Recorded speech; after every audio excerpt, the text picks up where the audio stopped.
ಸ್ನೇಹಿತರೆ, ಮೀಡಿಯಾ ಮಾಸ್ಟರ್ಸ್ಗೆ ಸ್ವಾಗತ ಸುಸ್ವಾಗತ. ಗೆಳೆಯರೆ, ನಮ್ಮ ಪುರಾಣಗಳಲ್ಲಿ ಸಪ್ತ ಚಿರಂಜೀವಿಗಳು ಈ ಭೂಮಿ ಮೇಲೆ ಇನ್ನೂ ಇದ್ದಾರೆ ಅಂತ ಹೇಳಲಾಗುತ್ತೆ. ಅಶ್ವತ್ಥಾಮೋ ಬಲಿರ್ವ್ಯಾಸೋ ಹನುಮಾಂಶ್ಚ ವಿಭೀಷಣ ಕೃಪ ಪರಶುರಾಮಶ್ಚ ಸಪ್ತೈತೆ ಚಿರಂಜೀವಿನಃ ಅಂತ ಹೇಳ್ತಾರೆ. ಅಂದರೆ ಅಶ್ವತ್ಥಾಮ, ಬಲಿಚಕ್ರವರ್ತಿ, ವ್ಯಾಸ, ಹನುಮಂತ, ವಿಭೀಷಣ, ಕೃಪಾಚಾರ್ಯ ಮತ್ತು ಪರಶುರಾಮ ಈ 7 ಜನ ಸಾವನ್ನ ಗೆದ್ದವರು ಚಿರಂಜೀವಿಗಳು. ಇವರು ಇವತ್ತಿಗೂ ಬದುಕಿದ್ದಾರೆ ಅನ್ನೋದು ನಮ್ಮಲ್ಲಿನ ಒಂದು ನಂಬಿಕೆ. ಅಲ್ಲ, ಯಾರಾದರೂ ಸಾವನ್ನು ಗೆಲ್ಲೋದಕ್ಕೆ ಸಾಧ್ಯನಾ ಅಂತ ನಿಮ್ಮಲ್ಲಿ ಕೆಲವರು ಕೇಳಬಹುದು. ಆದರೆ ಸಾವನ್ನು ಗೆಲ್ಲಬೇಕು, ಚಿರಂಜೀವಿಗಳಾಗಬೇಕು ಅನ್ನೋ ಆಸೆ ಮತ್ತು ಅದಕ್ಕಾಗಿ ಪ್ರಯತ್ನಗಳು ಜಗತ್ತಿನ ನಾನಾ ಭಾಗಗಳಲ್ಲಿ ನಡೆದಿವೆ. ಆ ಕುರಿತಾಗಿ ಸಾಕಷ್ಟು ಕಥೆಗಳು ಕೂಡ ಜಗತ್ತಿನಾದ್ಯಂತ ಪ್ರಚಲಿತದಲ್ಲಿವೆ ಅನ್ನೋದು ಸುಳ್ಳೇನಲ್ಲ. ಸಾವನ್ನು ಗೆಲ್ಲೋದಕ್ಕೆ ನಮ್ಮಲ್ಲಿ ಚಿತ್ರ ವಿಚಿತ್ರವಾದ ಪ್ರಯೋಗಗಳು ನಡೆದಿವೆ. ಚಿನ್ನವನ್ನು ಕುಡಿದ್ರೆ ಸಾವನ್ನು ಗೆಲ್ಲೋದಕ್ಕೆ ಸಾಧ್ಯವಾಗುತ್ತಾ ಅನ್ನೋ ಪ್ರಯೋಗ ನಡೆದಿದೆ.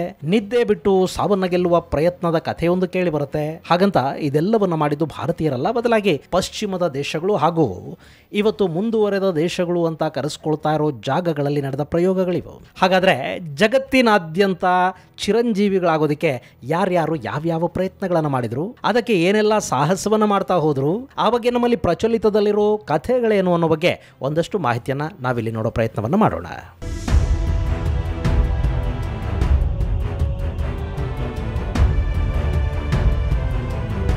ಗೆಳೆಯರೆ, ಇವತ್ತು ಮನುಷ್ಯ ಸಾವನ್ನು ಗೆಲ್ಲೋದಕ್ಕೆ ಏನೆಲ್ಲ ಸಾಧ್ಯ ಇದೆಯೋ ಅದೆಲ್ಲವನ್ನು ಮಾಡ್ತಾ ಇದ್ದಾನೆ.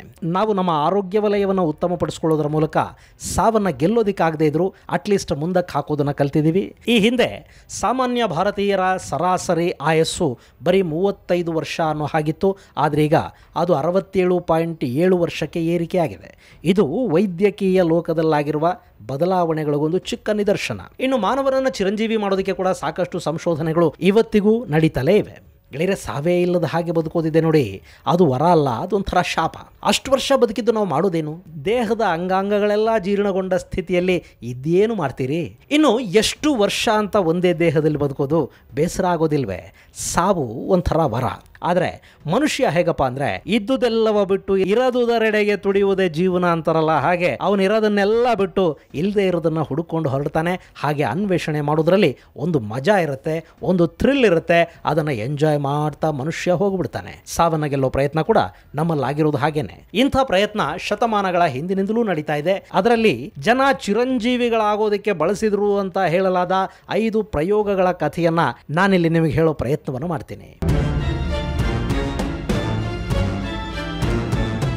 ಗೆಳೆಯರೆ, ಮೊದಲಿಗೆ ಮೆಸೊಪಟೋಮಿಯಾ ನಾಗರಿಕತೆಯ ಕಾಲದಲ್ಲಿ ಉರುಕ್ನ ರಾಜನಾಗಿದ್ದ ಗಿಲ್ಗಮೆಶ್ ತನಗೆ ಸಾವು ಬರಲೇಬಾರದು ಅಂತ ಬಯಸೋದಕ್ಕೆ ಶುರು ಮಾಡಿದ್ನಂತೆ. ಹೀಗಾಗಿ ಅವನು ಅಮರನಾಗೋದಕ್ಕೆ ಏನು ಮಾಡಬೇಕು ಅಂತ ತನ್ನ ಆಸ್ಥಾನದಲ್ಲಿದ್ದ ಎಲ್ಲ ವಿದ್ವಾಂಸರನ್ನ ಕೇಳ್ದ.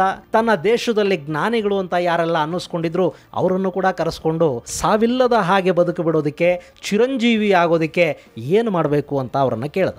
ಅದರಲ್ಲಿ ಯಾರೋ ಒಬ್ಬರು ಅವನಿಗೊಂದು ಐಡಿಯಾ ಕೊಟ್ಟರು. ಮನುಷ್ಯ ಅಮರತ್ವವನ್ನು ಪಡ್ಕೋಬೇಕು ಅಂದರೆ ಅದಕ್ಕೂ ಅವನಿಗೊಂದು ಯೋಗ್ಯತೆ ಇರಬೇಕು. ಆ ಯೋಗ್ಯತೆಯನ್ನು ಸಂಪಾದಿಸಿಕೊಂಡ ನಂತರ ಅಮರತ್ವಕ್ಕಾಗಿ ಪ್ರಯತ್ನವನ್ನು ಪಡಬಹುದು ಅಂತ ಹೇಳಿದರು. ಹಾಗಾದರೆ ಆ ಯೋಗ್ಯತೆ ಏನು ಅಂತ ಗಿಲ್ಗಮೆಶ್ ಕೇಳ್ದ. ಅವ್ರು ಹೇಳಿದರು, 7 ಹಗಲು 7 ರಾತ್ರಿಗಳ ಕಾಲ ಯಾರು ನಿದ್ರೆಯನ್ನೇ ಮಾಡದೆ, ಕಣ್ಣು ಕೂಡ ಮುಚ್ಚದೆ, ರೆಪ್ಪೆ ಅಲುಗಿಸದೆ ಕೂತ್ಕೊಳ್ಳೋದಕ್ಕೆ ಸಾಧ್ಯ ಆಗತ್ತೆ, ಅಂಥವನಿಗೆ ಅಮರತ್ವವನ್ನು ಪಡೆಯುವ ಯೋಗ್ಯತೆ ಸಿದ್ಧಿ ಆಗತ್ತೆ. ಅಕಸ್ಮಾತ್ ನೀನೇನಾದರೂ ಅದನ್ನು ಸಾಧಿಸಿದರೆ ನಿನಗೆ ಅಮರತ್ವ ಕಷ್ಟ ಆಗೋದಿಲ್ಲ ಅಂತ. ಸರಿ, ಗಿಲ್ಗಮೆಶ್ ಪ್ರಯತ್ನವನ್ನು ಆರಂಭ ಮಾಡಿಬಿಟ್ಟ. ಅವನು ಬಿಟ್ಟು ಕಣ್ಣು ಬಿಟ್ಟು ಹಾಗೆ 7 ಹಗಲು 7 ರಾತ್ರಿ ಕೂತ್ಕೋಬೇಕಾಗಿತ್ತು. ರಾಜ ಆ ಪ್ರಯತ್ನದಲ್ಲಿ ಕೂತು ಬಿಟ್ಟ. ಆದರೆ ಹೆಚ್ಚು ಸಮಯ ಹಾಗೆ ಕೂತ್ಕೊಳ್ಳೋದಕ್ಕೆ ಗಿಲ್ಗಮೆಶ್ಗೆ ಸಾಧ್ಯ ಆಗಲೇ ಇಲ್ಲ. ಅಲ್ಲಿಗೆ ಅಮರತ್ವದ ಯೋಗ್ಯತೆಯನ್ನು ಪಡೆಯೋದರಲ್ಲಿ ಅವನು ವಿಫಲನಾದ. ಹಾಗಂತ ಅಮರತ್ವವನ್ನು ಸಾಧಿಸಿ ಬಿಡಬೇಕು ಅನ್ನೋ ಅವನ ಆಸೆ ಏನು ಮುಗಿದು ಹೋಗಲಿಲ್ಲ. ಅವನಿಗೆ ಮತ್ತಾರೋ ಹೇಳಿದರು, ಸಮುದ್ರದಲ್ಲಿನ ಯಾವುದೋ ಒಂದು ಗಿಡಮೂಲಿಕೆಯನ್ನು ಸೇವಿಸಿದರೆ ಮನುಷ್ಯ ಸಾವನ್ನು ಗೆದ್ದು ಬಿಡ್ತಾನೆ ಅಂತ. ಸರಿ, ಗಿಲ್ಗಮೆಶ್ ಆ ಗಿಡಮೂಲಿಕೆಯನ್ನು ಕೂಡ ಹುಡುಕೊಂಡು ಹೊರಟ.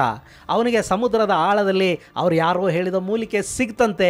ಆದರೆ ಅವನದನ್ನು ತಗೊಂಡು ಬರಬೇಕು ಅನ್ನೋ ಹೊತ್ತಿಗೆ ಅದನ್ನು ಸರ್ಪವೊಂದು ಅವನ ಕೈಯಿಂದ ಕಿತ್ಕೊಂಡು ಹೋಯಿತು ಅನ್ನೋ ಕಥೆ ಮೆಸೊಪಟೋಮಿಯಾದ ನಾಗರಿಕತೆಗಳಲ್ಲಿ ಸಿಗತ್ತೆ. ಇಲ್ಲಿ ಅಮರತ್ವವನ್ನು ಪಡ್ಕೊಳ್ಳೋದಕ್ಕೆ ಯಾರಿಗೂ ಸಾಧ್ಯ ಆಗೋದಿಲ್ಲ ಅನ್ನೋದನ್ನು ಈ ಗಿಲ್ಗಮೆಶ್ನ ಕಥೆಯ ಮೂಲಕ ಮೆಸೊಪಟೋಮಿಯಾದ ಜನ ಹೇಳಿದಾರಾ, ಅಥವಾ ಅವತ್ತಿನ ಕಾಲಮಾನದಲ್ಲಿ ಸಾವನ್ನು ಗೆಲ್ಲಬೇಕು ಅಂತ ಮನುಷ್ಯ ಹಪಹಪಿಸ್ತಾ ಇದ್ದದರ ಬಗ್ಗೆ ಒಂದು ಕಥೆ ಆ ನಾಗರಿಕತೆಯ ಜನರಲ್ಲಿ ಪ್ರಚಲಿತಕ್ಕೆ ಬಂತ ಗೊತ್ತಿಲ್ಲ. ಆದರೆ ಮೆಸೊಪಟೋಮಿಯಾದಲ್ಲಿ ಇಂಥದ್ದೊಂದು ಕಥೆಯಂತೂ ಇತ್ತು. ಇನ್ನು ಎರಡನೆಯದು ಈಜಿಪ್ಟ್ನ ನಾಗರಿಕತೆ. ಈಜಿಪ್ಟ್ ನಾಗರಿಕತೆಯ ಕಾಲದಲ್ಲಿ ಕೂಡ ಈ ರೀತಿಯ ಅಮರತ್ವವನ್ನು ಪಡೆಯೋದಕ್ಕೆ ನಡೆದ ಪ್ರಯತ್ನಗಳ ಕಥೆಗಳು ನಮಗೆ ಸಾಕಷ್ಟು ಕೇಳಿ ಬರುತ್ತವೆ. ಅವತ್ತಿಗೆ ದ್ರವರೂಪದ ಔಷಧಗಳನ್ನು ತೆಗೆದುಕೊಳ್ಳೋದರ ಮೂಲಕ ಸಾವನ್ನು ಗೆದ್ದು ಬಿಡಬಹುದು ಅನ್ನೋದನ್ನ ಈಜಿಪ್ಟ್ ವಿದ್ವಾಂಸರು ಪಂಡಿತರು ನಂಬಿದ್ರಂತೆ. ಅದಕ್ಕಾಗಿ ಪ್ರಯತ್ನಗಳೂ ನಡೆದುವಂತೆ. ಆದರೆ ಅದು ಸಂಪೂರ್ಣವಾಗಿ ಯಶಸ್ಸನ್ನು ಕಾಣದ ಹಿನ್ನೆಲೆಯಲ್ಲಿ ಮನುಷ್ಯನ ದೇಹಗಳ ಮೇಲೆ ಕೂಡ ಪ್ರಯೋಗಗಳನ್ನು ಮಾಡ್ತಾ ಹೋದರು ಮತ್ತು ಮನುಷ್ಯ ಪರಲೋಕಕ್ಕೆ ಹೋದ ನಂತರ ಕೂಡ ಅವನ ಆತ್ಮ ಅಲ್ಲಿಂದ ವಾಪಸ್ಸು ಬಂದು ಅದೇ ದೇಹವನ್ನು ಸೇರಿಕೊಳ್ಳುತ್ತೆ ಅನ್ನೋ ನಂಬಿಕೆ ಅವರಲ್ಲಿ ಎಷ್ಟರ ಮಟ್ಟಿಗಿತ್ತು ಅಂದರೆ ಅವರು ಸಾವಿಗೀಡಾದ ರಾಜರ ಸಮಾಧಿಗಳನ್ನು ಮಮ್ಮಿಫಿಕೇಷನ್ ಮಾಡಿ ಆ ಹೆಣಗಳನ್ನು ಕೆಡದ ಹಾಗೆ ಕಾಪಾಡಿ ಸಾಕಷ್ಟು ವರ್ಷಗಳ ಕಾಲ ಅವು ಹಾಗೆ ಇರೋ ಹಾಗೆ ಜೋಪಾನ ಮಾಡಿಡೋ ಪದ್ಧತಿಯನ್ನು ಪ್ರಾರಂಭ ಮಾಡಿದರು. ಗೆಳೆಯರೆ, ಅವತ್ತಿಗೆ ಈ ಮಮ್ಮಿಫಿಕೇಷನ್ ಅಂದರೆ ಹೆಣ ಕೊಳೆಯದ ಹಾಗೆ ಅವುಗಳನ್ನು ಕಾಪಾಡಿ ಸಮಾಧಿ ಮಾಡೋದಕ್ಕೆ ಮತ್ತು ಸಾವಿನ ನಂತರವೂ ಆತ್ಮಗಳನ್ನು ವಾಪಸ್ಸು ಕರೆಸ್ಕೊಳ್ಳೋದಕ್ಕೆ, ಸಾವೇ ಇಲ್ಲದ ಹಾಗೆ ಅಮರತ್ವವನ್ನು ಪಡ್ಕೊಂಡು ಬಿಡೋದಕ್ಕೆ ಅವತ್ತಿನ ರಾಜರು ಅದು ಎಷ್ಟು ಹಣ ಖರ್ಚು ಮಾಡ್ತಾ ಇದ್ರು ಅಂದರೆ ಇಡೀ ಈಜಿಪ್ಟ್ನ ಒಟ್ಟು GDP ಎಷ್ಟಿತ್ತು ಅದರ 40% ಹಣ ಈ ಅಮರತ್ವದ ಪ್ರಯೋಗಗಳಿಗಾಗಿ ಖರ್ಚಾಗ್ತಾ ಇತ್ತು ಅಂತ ಇತಿಹಾಸಕಾರರು ದಾಖಲು ಮಾಡ್ತಾರೆ.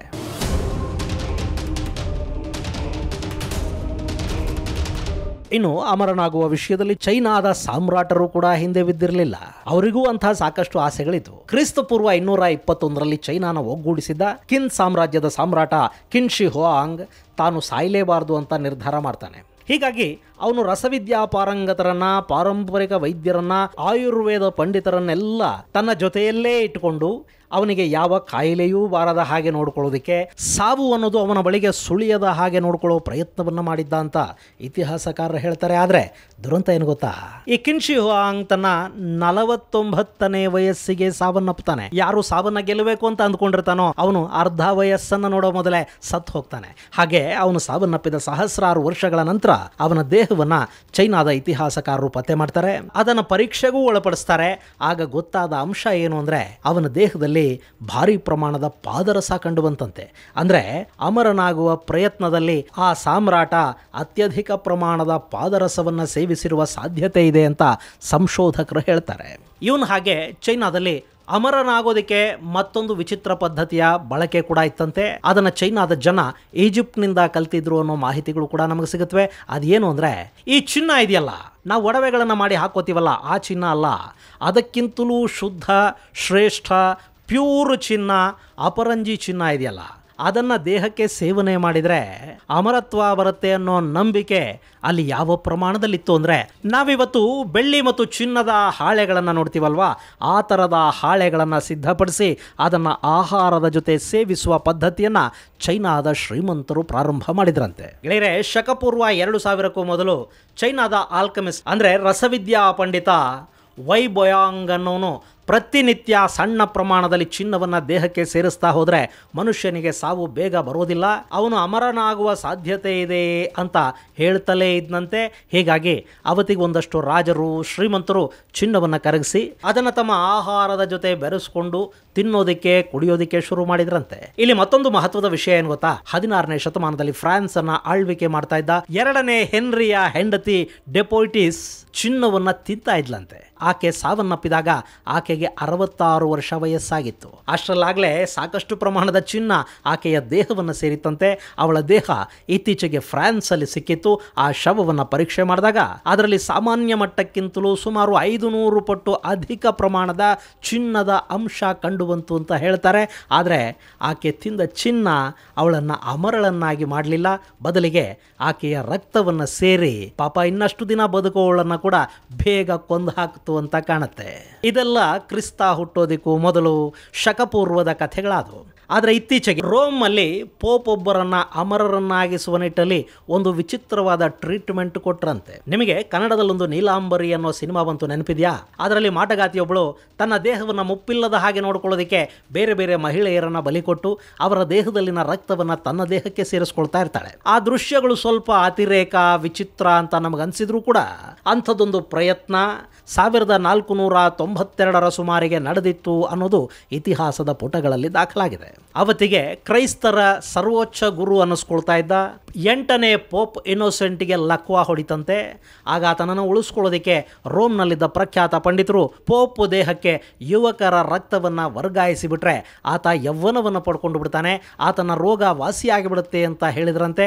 ಅಂಥ ಪ್ರಯತ್ನಗಳನ್ನು ಅವರು ಆರಂಭ ಕೂಡ ಮಾಡ್ತಾರೆ. ಇದನ್ನು ಮಾನವ ಜಗತ್ತಲ್ಲಿ ನಡೆದ ಮೊದಲ ರಕ್ತದ ವರ್ಗಾವಣೆ ಅಂತ ಹೇಳಲಾಗುತ್ತೆ. ಆದರೆ ಈ ಪ್ರಕ್ರಿಯೆ ನಡೆಯುವಾಗಲೇ ಪೋಪ್ ಸಾವನ್ನಪ್ತಾರೆ. ಗೆಳೆಯರೆ, ಈ ರಕ್ತ ಅನ್ನೋದಿದೆ ನೋಡಿ, ಇದು ಒಬ್ಬರ ದೇಹದಲ್ಲಿರೋ ಹಾಗೆ ಮತ್ತೊಬ್ಬರ ದೇಹದಲ್ಲಿರೋದಿಲ್ಲ.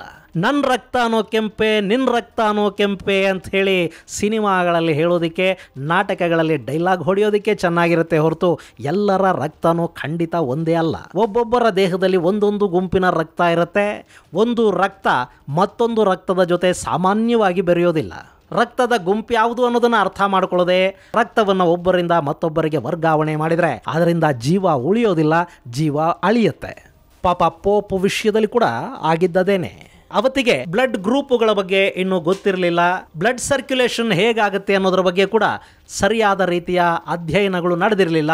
ಆ ಹೊತ್ತಲ್ಲೇ ಯುವಕರ ರಕ್ತವನ್ನು ಟ್ರಾನ್ಸ್ಫರ್ ಮಾಡೋದಕ್ಕೆ ಹೋಗಿ ಆತನನ್ನು ಅನ್ಯಾಯವಾಗಿ ಕೊಂದು ಹಾಕ್ತಾರೆ.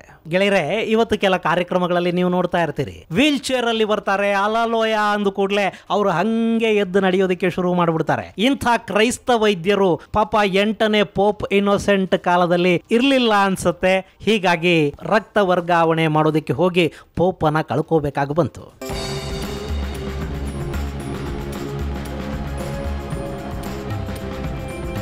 ಇನ್ನು 1628ರಲ್ಲಿ ಇಂಗ್ಲೆಂಡ್ನ ವೈದ್ಯ ವಿಲಿಯಂ ಹಾರ್ವೆ ಬ್ಲಡ್ ಸರ್ಕ್ಯುಲೇಷನ್ ಬಗ್ಗೆ ಅರ್ಥ ಮಾಡ್ಕೋತಾನೆ ಹಾಗೂ ರಕ್ತದ ವರ್ಗಾವಣೆಯ ಬಗ್ಗೆ ದಾಖಲಿಸ್ತಾನೆ. ಅದನ್ನು ಆಧಾರವಾಗಿಟ್ಕೊಂಡು 1665ರಲ್ಲಿ ರಿಚರ್ಡ್ ಲೋರ್ ಅನ್ನೋ ವೈದ್ಯ ನಾಯಿಯೊಂದಕ್ಕೆ ಮತ್ತೊಂದು ನಾಯಿಯ ರಕ್ತವನ್ನು ವರ್ಗಾಯಿಸ್ತಾರೆ. ಅದು ಯಶಸ್ಸನ್ನು ಪಡ್ಕೊಳ್ಳುತ್ತೆ. ಆ ಬಳಿಕ ಕುರಿಯಿಂದ ಮನುಷ್ಯನಿಗೆ ರಕ್ತ ವರ್ಗಾವಣೆ ಮಾಡೋ ಪ್ರಯತ್ನವನ್ನು ಮಾಡ್ತಾರೆ. ಆದರೆ ಅದು ಯಶಸ್ಸನ್ನು ಕಾಣೋದಿಲ್ಲ. ಇನ್ನು 20ನೇ ಶತಮಾನದಲ್ಲಿ ಈ ರಕ್ತ ವರ್ಗಾವಣೆಯನ್ನು ಅತ್ಯಂತ ಯಶಸ್ವಿಯಾಗಿ ಮಾಡಲಾಗುತ್ತೆ. ಅದಕ್ಕಾಗಿ ಸಾಕಷ್ಟು ಕಿಟ್ಟುಗಳು ಕೂಡ ತಯಾರಾಗುತ್ತವೆ. ಈಗ ರಕ್ತ ವರ್ಗಾವಣೆಯನ್ನು ಅತ್ಯಂತ ಸೇಫ್ ಆಗಿ ಮಾಡ್ತಾ ಇದ್ದಾರೆ. ಇಷ್ಟಾದರೂ ಕೂಡ ಒಬ್ಬರ ರಕ್ತದಿಂದ ಮತ್ತೊಬ್ಬರನ್ನ ಅಮರರನ್ನಾಗಿ ಮಾಡೋದಕ್ಕೆ ಮಾತ್ರ ಇದುವರೆಗೆ ಸಾಧ್ಯ ಆಗಿಲ್ಲ. ಇಲ್ಲಿ ಸಾವಿನ ಅಂಚಲ್ಲಿರುವ ರೋಗಿಯ ಜೀವವನ್ನ ಈ ರಕ್ತ ವರ್ಗಾವಣೆಯ ಮೂಲಕ ಒಂದಷ್ಟು ಕಾಲ ಉಳಿಸಬಹುದೇ ಹೊರತು ಸಾವನ್ನೇ ಗೆದ್ದು ಬಿಡೋದಕ್ಕೆ ಸಾಧ್ಯ ಆಗೋದಿಲ್ಲ. ಹಾಗಂತ ಇವತ್ತಿಗೂ ಕೂಡ ಮನುಷ್ಯನಿಗೆ ಅಮರನಾಗಬೇಕು ಅನ್ನೋ ಆಸೆ ಏನು ಕಡಿಮೆ ಆಗಿಲ್ಲ. ಗೆಳೆಯರೆ, ಯಾವತ್ತು ಮನುಷ್ಯನಿಗೆ ಬುದ್ಧಿ ಬಂತೋ, ಯಾವತ್ತು ಮನುಷ್ಯ ಯೋಚಿಸುವ ಶಕ್ತಿಯನ್ನ ಪಡ್ಕೊಂಡೋ ಅವತ್ತಿಂದಲೂ ಕೂಡ ಅವನು ಸಾವನ್ನ ಗೆಲ್ಲೋ ಬಗ್ಗೆ ಸಾಕಷ್ಟು ಅನ್ವೇಷಣೆಗಳನ್ನ ಮಾಡುತ್ತಲೇ ಇದ್ದಾನೆ. ಅದರಲ್ಲಿ ಸಾವನ್ನ ಮುಂದೂಡೋದಿಕ್ಕೆ ಬೇಕಾದ ತಂತ್ರಜ್ಞಾನವನ್ನ ಅವನು ಪಡ್ಕೊಳ್ಳೋದರಲ್ಲಿ ಯಶಸ್ವಿಯೂ ಆಗಿದ್ದಾನೆ. ಆದರೆ ಚಿರಂಜೀವಿಯಾಗೋದು, ಸಾವನ್ನ ಗೆದ್ದೇ ಬಿಡೋದು ಅದು ಇವತ್ತಿನವರೆಗೆ ಸಾಧ್ಯ ಆಗಿಲ್ಲ. ಅದು ಸಾಧ್ಯವಾಗುವ ಮಾತು ಅಲ್ಲ. ಅದನ್ನೇ ಭಗವದ್ಗೀತೆಯಲ್ಲಿ ಶ್ರೀಕೃಷ್ಣ ಜಾತಸ್ಯ ಮರಣಂ ಧ್ರುವಂ ಅಂತ ಹೇಳಿದಾನೆ. ಅಂದ್ರೆ ಈ ಜಗತ್ತಲ್ಲಿ ಯಾವೆಲ್ಲ ಹುಟ್ಟುತ್ತವೋ ಅವು ಒಂದಲ್ಲ ಒಂದು ದಿನ ಸಾವನ್ನ ನೋಡ್ಲೇಬೇಕಾಗತ್ತೆ. ಹುಟ್ಟಿದ್ದು ಸಾಯಬೇಕು, ಸಾವಿಲ್ಲದ್ದು ಯಾವುದೂ ಕೂಡ ಇರೋದಕ್ಕೆ ಸಾಧ್ಯ ಇಲ್ಲ. ಆದರೂ ಮನುಷ್ಯನಿಗೆ ಆಸೆ ಕಡಿಮೆ ಆಗೋದಿಲ್ಲ.